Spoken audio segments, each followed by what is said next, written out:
El TDAH cursa con desregulación emocional en un porcentaje importante de los casos, la mitad de las veces. Esto tiene que ver con que la dificultad para regular el foco de atención también hace que los estímulos ambientales positivos o negativos tengan un impacto muy grande en nuestro estado de ánimo, y eso hace que cuando sentimos que nos pasan cosas negativas, nuestro estado de ánimo baje mucho, y cuando nos pasan cosas buenas suba mucho, de una manera quizás que vista desde afuera es desmesurada. Y una persona puede tener la sensación de que su estado de ánimo fluctúa con mucha facilidad.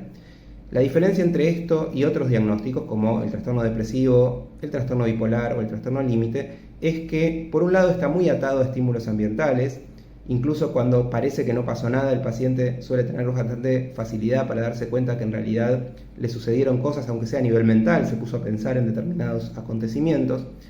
Y la duración. En el episodio depresivo mayor hablamos de trastornos del ánimo que tienen duración de días o semanas. En el cambio acá estamos hablando de fluctuaciones que ocurren dentro de un mismo día. Lo mismo sucede con el trastorno bipolar, donde tenemos episodios. En cambio acá tenemos fluctuaciones mucho más constantes. En el caso del trastorno bipolar vamos a tener momentos de euforia muy altos, donde la persona realmente tiene un estado de ánimo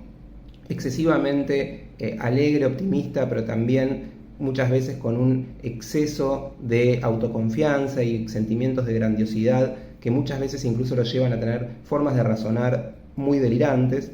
y esto no se va a dar en el TDAH. Y cuando hablamos del trastorno límite, las personas con trastorno límite de la personalidad tienen por un lado sentimientos crónicos de vacío y un estado disfórico muy fuerte y bastante crónico, bastante constante, y por otro lado estas fluctuaciones van a suceder ante situaciones muchas veces vinculadas con situaciones interpersonales, sociales, sobre todo de tipo romántico, con mucha irritabilidad y con picos de agresividad y con mucha sensación de pérdida de control, y el retorno a la línea de base, la vuelta a la normalidad va a ser mucho más lenta. Y en ese sentido, si bien también las personas con trastorno límite son muy sensibles a las situaciones buenas y malas que les suceden, está subyacente este estado de ánimo más vinculado con estos sentimientos que hablábamos más de base, y por otro lado, este vínculo con lo interpersonal como el principal detonante va a estar mucho más marcado. Entonces, esta explicación básicamente para que tengan en cuenta cuándo pensar en TDAH solo, cuándo pensar que hay una comorbilidad y cuándo pensar que quizás hay que pensar hasta qué punto el diagnóstico correcto quizás sea otro, ¿sí? Porque con esto de que el TDAH cursa con desregulación emocional,